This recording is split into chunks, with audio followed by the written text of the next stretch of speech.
Good evening, everybody. Good evening. So my name's Robinson Mubita, for those that don't know me. That's how you spell my name.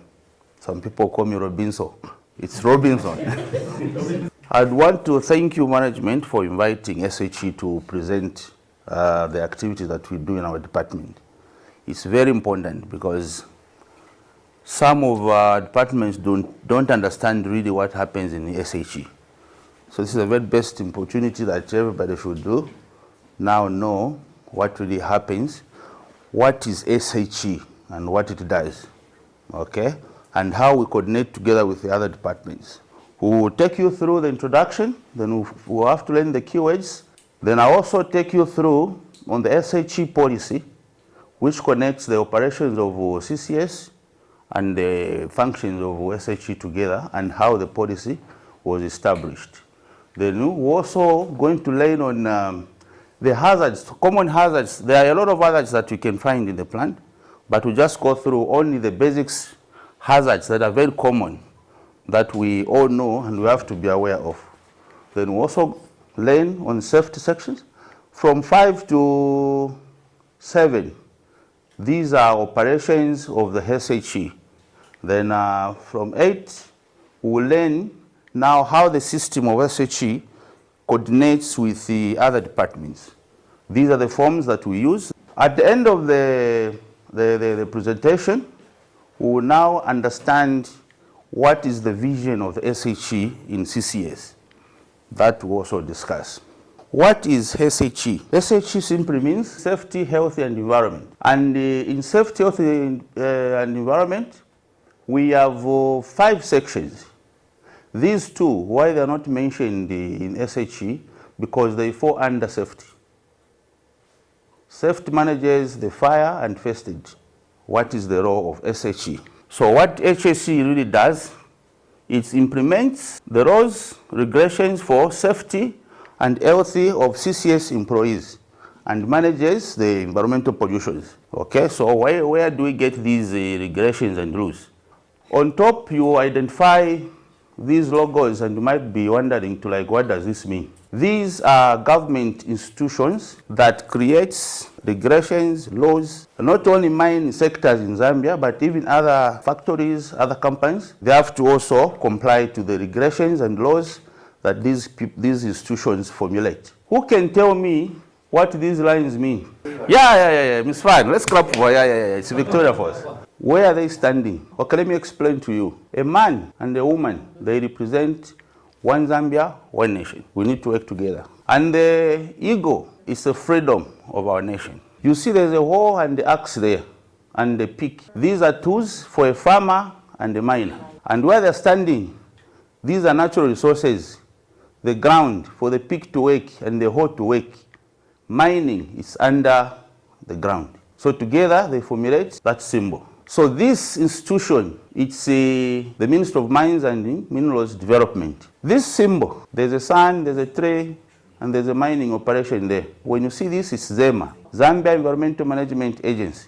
You know this symbol in chemistry, yeah? This is the RPA, Radiation Protection Authority. So what is the mandate? It means that us, we're supposed to coordinate with these institutions with national rules, instructions for guidance. We have to follow the rules for guidance for us to operate safely. So we've got MSD, ZEMA, and RPA. Keywords.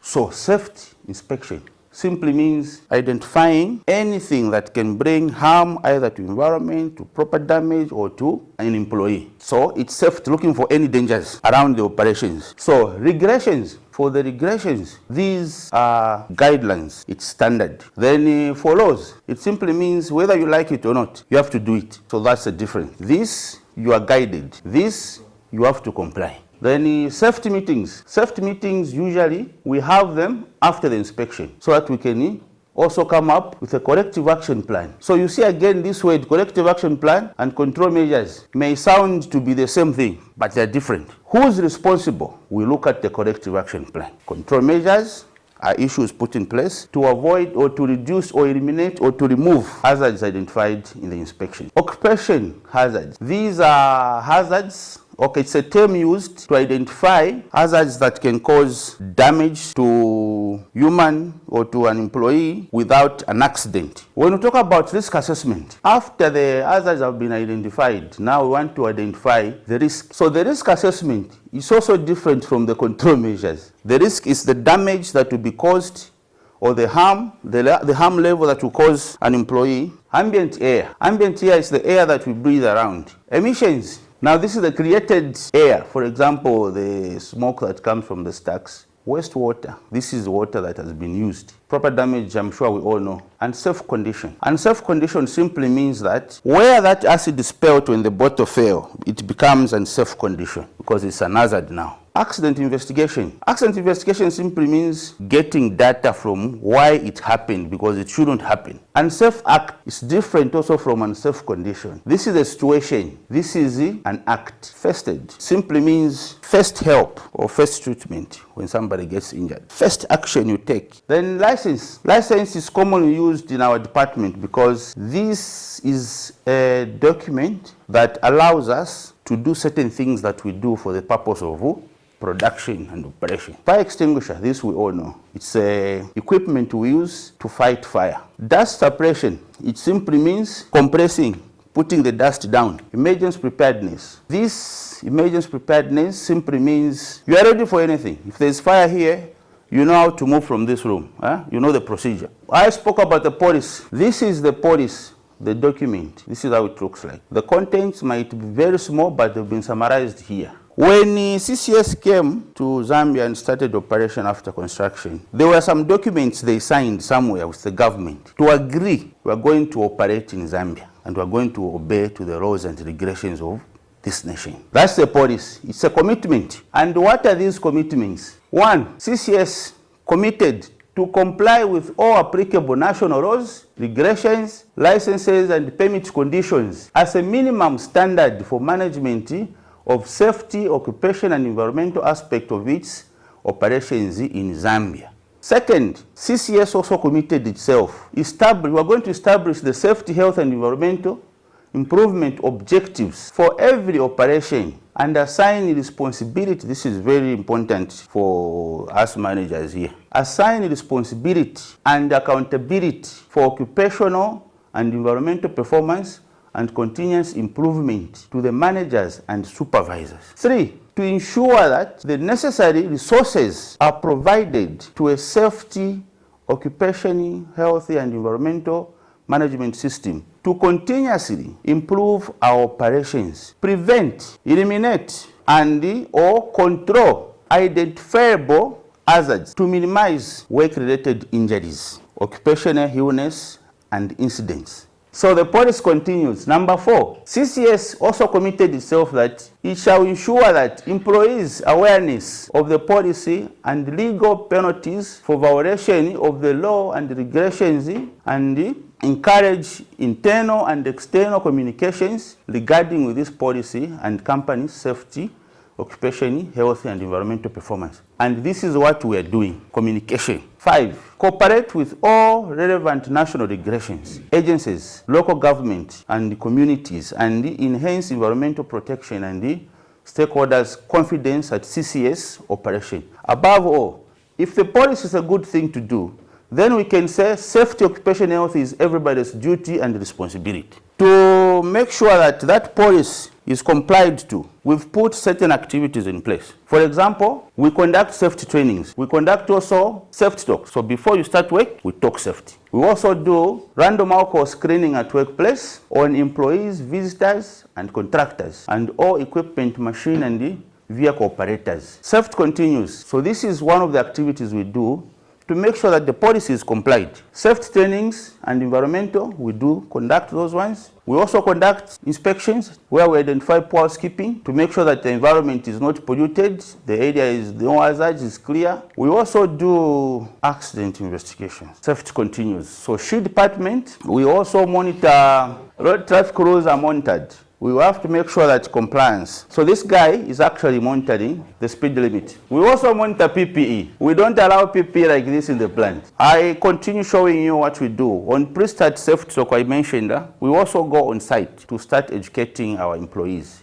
On the hazard identification and risk assessment, remember I mentioned when you identify an hazard, then you find the corrective control measures, then corrective action. This is a risk assessment form. It's just been summarized. So how we evaluate these ones, then the figures. Now here, this is where we do the corrective action plan. And likelihood, meaning that hazard, how often can it happen or how far can it go to injure somebody. Then on the second table here, it's severity. Severity means that how bad would be the injury if it happened. That's the form we use. It's a risk assessment. Very important form. So now that we've evaluated the risks and the hazards, we now have to agree from the supervisor, the manager, the departmental manager, the safety officer, and the safety manager to say, okay, the risks have been reduced. We sign. Now work can commence. People start working. We conduct first aid training to prepare our employees for any emergencies in case of injuries during work or during operations. So we train people, the first aid training. Then we also hold interdepartmental competition. Last year, CCS participated also in the intercompany first aid competition. This was all mines in Zambia, and we became third. So meaning among all the mines in Zambia, we are better. First aid, this is our emergency facility. It's a clinic, we all know it. After treating a person, we know that we have to rush that person to the clinic before he's transported to the hospital. And this clinic is 24 hours. We also have, under safety, the fire section, which is available 24-hour service in case of any fires that might come in the plant during operations. Okay, we talk about now basic hazard associated and preventions. We have electricity, running of equipment and lighting. Authorized personnel only, isolation and installation of property and covered. PPE is also provided. Stored pressure, oxygen cylinders, example. You need to secure them. You need to separate them. They need to be properly stored. They need to be checked and tested. Mobile equipment, transportation. So you need to be safety conscious. Checking before operation. We've got chemical treatment and purification, water treatment and acid plant. So you handle with care, stored property and PPE. Very important. Noise, oxygen plant from running machines and equipment.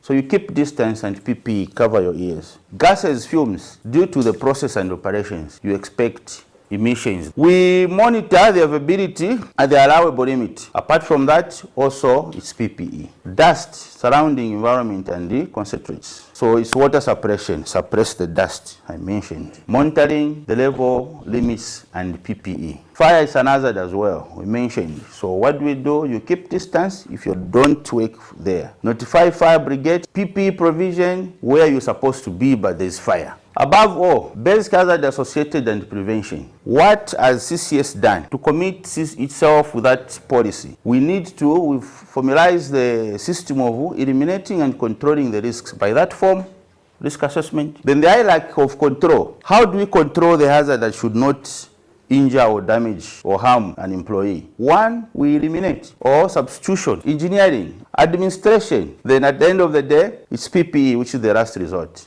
We move on to environment. Committed to comply with all commitments outlined in the policy, such as protecting the environment and complying with all conditions attached to the licenses. So environment, to control pollution or to monitor the environment, we monitor stack monitoring, emissions, dust monitoring. These, we don't just operate, we follow the guidance of conditions attached to the licenses. And Mr. Z, acid plant, you will see those people coming to climb up your stack.